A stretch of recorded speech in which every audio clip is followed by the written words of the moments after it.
The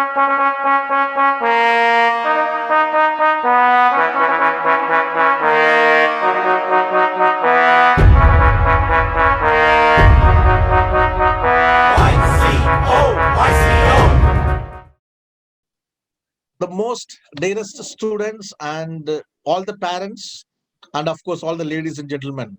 I welcome you all to this another interesting show, IHM Expert Session.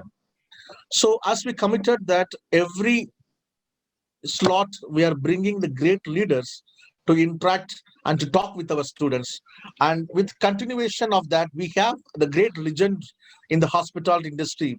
We have Mr. Parag Sawhney, the general manager of the hotel Westin Hyderabad Mindspace. We have, he's with us today. So before we go into the topic, I would like to take a small minute to introduce about Mr. Parag. Parag is having more than 15 years of experience in the industry. He worked in Hilton hotels. He worked in many properties and held up various positions. And also he completed his course in Dr. Y. Patel Institute, in the hospitality technology program, and also he completed his MBA in Oxford Brookes University. So he's very well associated person with IHM Hotel Schools, and is one of the most elegant professional in the hospitality industry. And he's now is a general manager since 2019, and for the Hotel Westin Mindspace Hyderabad. And today he is with us today to interact and talk with us. I'll take this pleasure. It's my immense pleasure to welcome Mr. Parag Sawhney to our IHM Expert Talk session. And Mr. Parag, welcome to this session, and thank you so much for giving your valuable time. And we have a students watching this session pan India and across the globe. We have a students participated from the different countries for the Young Chef Olympia 2021, and it's a great honor and pleasure having you the same platform for quick 20-minute session and talking about the professional management techniques used in the hospitality industry. Dear students, please pay attention here. And the topic is the most relevant topic to every one of you. So every one of you are going to be a general manager tomorrow. So what are the management techniques? What are the professional techniques everyone should have? Mr. Parag is here to talk about this. Over to you, Mr. Parag. Not taking much time. The stage is yours. Please, please tell us and talk to our students on the topic of professional management techniques used in the hospitality sector. Over to you, sir. Well, thanks, Emmanuel. It's indeed my pleasure to be able to contribute from my experience of the last 18 years post my bachelor's degree in hotel management. So yeah, it's a pleasure. It's a very wide topic that we're discussing today. The techniques.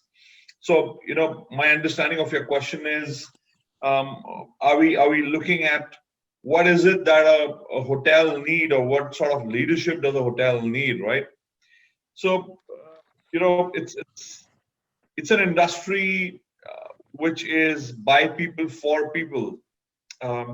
However, there are a lot of areas which are highly specialized slash technical. So as the 7th International Young Chefs Olympiad is sort of underway, clearly kitchen is one such area, which in my opinion is nothing less than a scientific laboratory. So I believe kitchens deserve that sort of respect, and they command that sort of place in a hotel, that they command that sort of a position in the hotel. And hence we've got specialists who work in these 5-star kitchens across Marriott globally. And there is absolutely zero compromise when it comes to hygiene, especially in this pandemic. It taught all of us what is the importance of maintaining high-end hygiene, or when it comes to food and beverage, how do we go ahead and ensure that the food is wholesome to be consumed by both ourselves, our associates, and as well as the guests. So culinary art is undisputably one of the most scientific area technique. Let's look at pastry. Even if you play with a few grams of a different ingredient, right? The entire product can just come upside down, be it salt or sugar. Um, so yes, it is highly technical. Let's talk about temperatures, right? If a certain dish of a certain article has to be sort of prepared at an X temperature, the moment the temperature fluctuates a little bit here and there, you will end up curdling the products, right? It will be absolutely curdled and it won't be wholesome to consume. So without a doubt, I'll move from kitchen to F&B, right? Food and beverage. Let's talk about India, and India is known for its masala chai, its ginger tea, right? I mean, I personally have experienced this across various states and cities of India.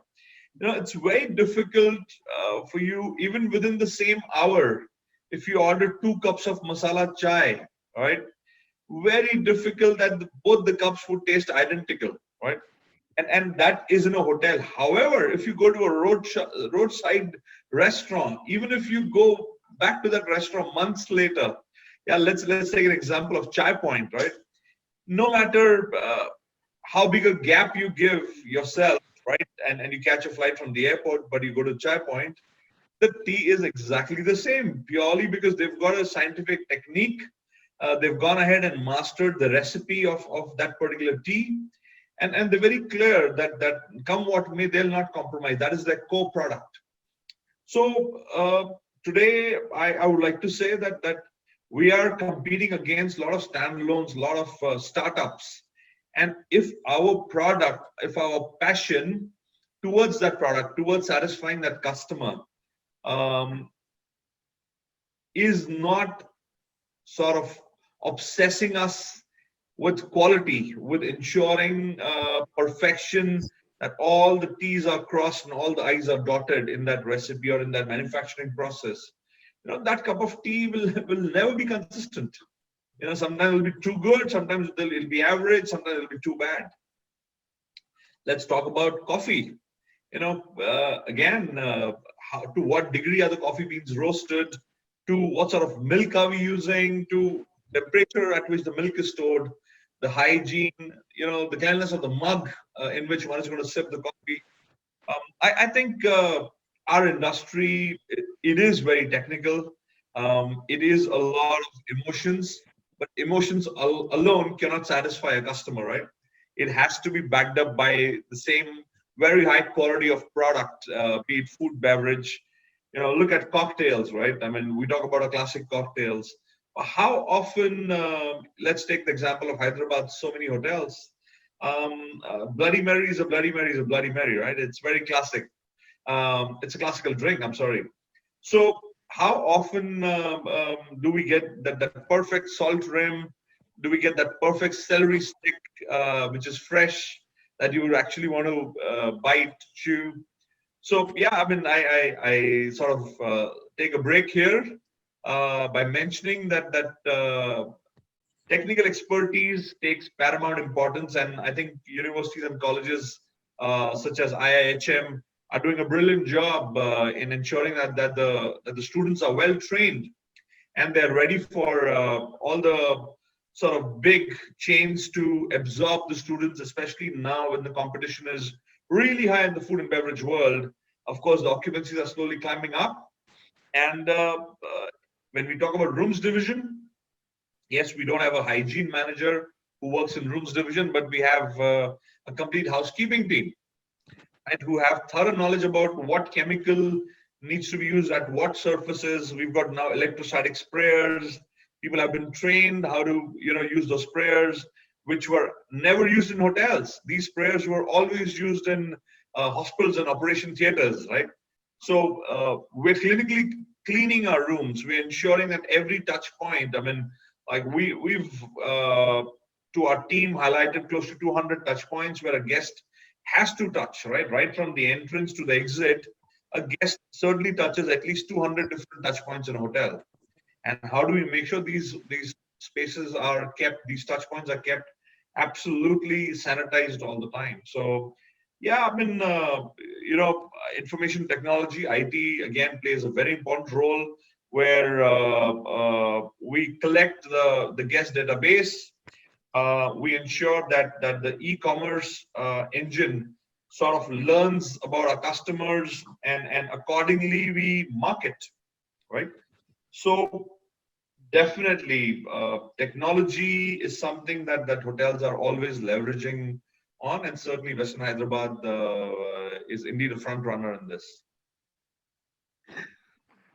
Mr. Barak, thank you so much for talking about these management techniques and also technology innovations happening in hospitality industry.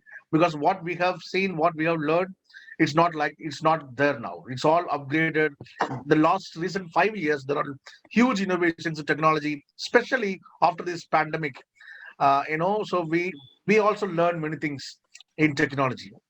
So, Mr. Barak, I have two questions to ask you. One is, as you said that the quality education is very important, for becoming a great managers and everything. So everyone, all the students who are watching this session, so everyone joined in a hospitality management course to become a general manager to reach the high position. But somewhat, all the students are not able to achieve their destination. So you are the role model for many young hospitality aspirants. So what are the special techniques or qualities required to reach that position? If you can brief our students, it would be great, Mr. Parag. Over to you. No, well, Emmanuel, you know, our industry is such where you have to prove yourself every day. We are not doctors, we're not engineers, we're not lawyers, right? So we are as good as our performance today. I will say not even yesterday. Today I am on stage, and today my team is on stage. We just finished our lunch operation, and once again, if my team doesn't put up a great show during lunch, the customers will decide whether they want to return here. They'll actually even choose whether they want to pay for the meal or not, right? We don't take the money beforehand. A person only pays afterwards, right? So for me, I believe we have to keep sharpening our skills every day. We have to stay up to date. I mean, I learn a lot from students. I mean, especially now we have a good number of students from IHM. I interact with them, and sometimes they come up with brilliant ideas. Sometimes they'll absolutely delight me. At times, my team won't think of ideas that they would have, right? Which clearly is down to the education that they're getting and the sort of research that they must be carrying out on their own. So we cannot be complacent. I believe growing up years, all I can tell you is I personally was always up to go to any geography and every geography. Whenever there was any time, I was fortunate to invest that and my savings into education, which is where the MBA at the Oxford Brooks happened. It was an executive weekends program. When I was head of department at the Hilton St. Anne's Manor in Wokingham, England.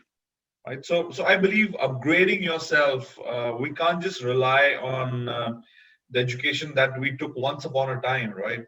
One has to find that time, I believe. Be it a formal mode where you can get a certificate, which will hopefully add some credibility to one's profile, or otherwise just keep on learning, a lot of reading, investing time in nourishing your own self. I think today we have to take responsibility, right? I mean, there were times when we were very heavily dependent on other leaders because there was no Google. I'm going back to my college days, right? So we had to always find a lot of mentors. Today, technology has sort of sorted that out. You still need mentors to motivate you, to guide you, to correct you. However, a lot of knowledge, a lot of data sits on the web, which is easy. You don't even have to spend money buying books, right? I mean, you can just go on the web and keep Googling and keep researching.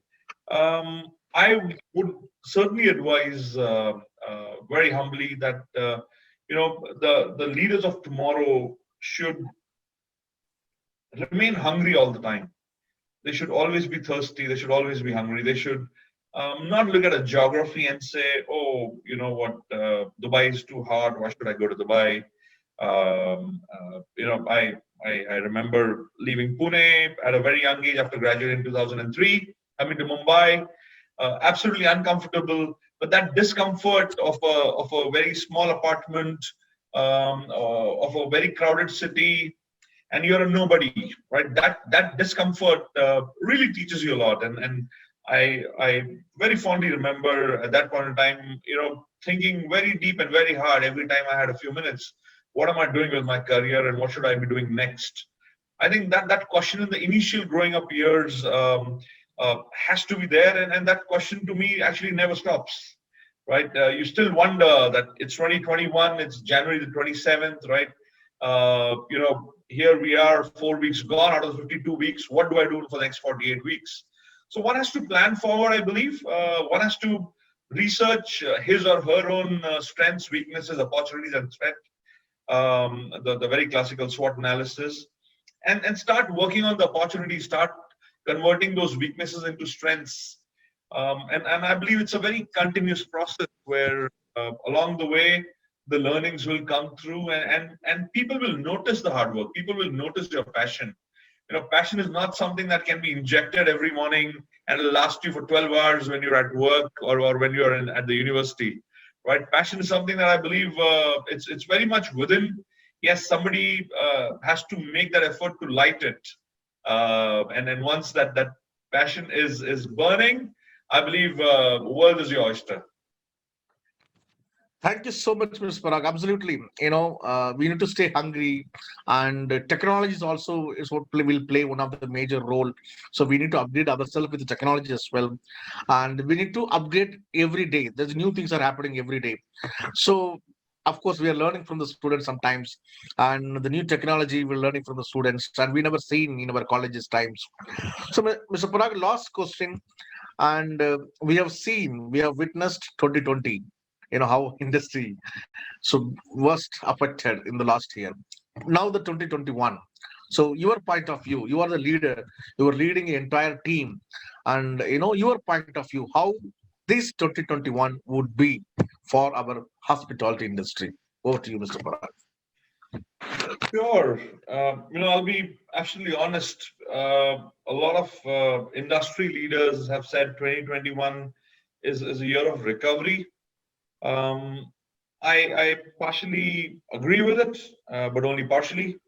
I believe the vaccination is yet to be sort of reaching all of us, including myself and yourself, Emmanuel.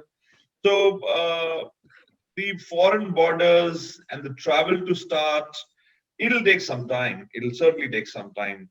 So, in my opinion, and I could be wrong, it depends how the rollout happens. Second half will certainly see more recovery. Our food and beverage business, of course, has sort of recovered well, I would say. Catering, social catering business also has recovered well. But Emmanuel, I believe 2022 would be a real year of recovery, right? I mean, by recovery, my definition is to go back to the 2019 levels, right? So definitely, I think this year would be a year to be sort of be more vigilant about your costs. Also, keep innovating, keep doing different things, and never lose a good opportunity, right? I mean, I think every day brings an opportunity. We just need to figure out what the opportunity is for that particular day, right? So yeah, 2021 is again going to be a slow-ish year. Certainly not anywhere close to 2019.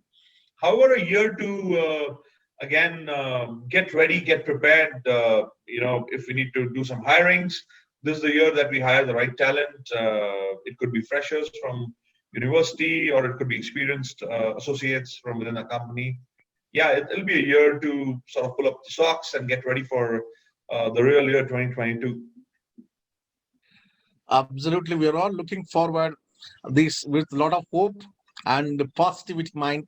This 2021 will somewhat help us to recover, as you partially at least. So we are all looking forward 2022, which will be the real recovery year as we were before COVID. So Mr. Parag, thank you so much for your time and for this wonderful and short and crisp session. And ladies and gentlemen, dear students, we had just interacted with Mr. Parag Sawhney, the general manager of Hotel Westin Mindspace, Hyderabad.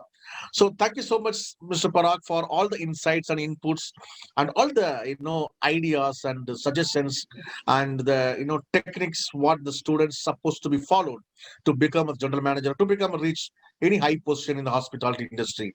And thank you so much. And of course, Westin Hotel always supports IHM hotel schools, and you are our great supporter.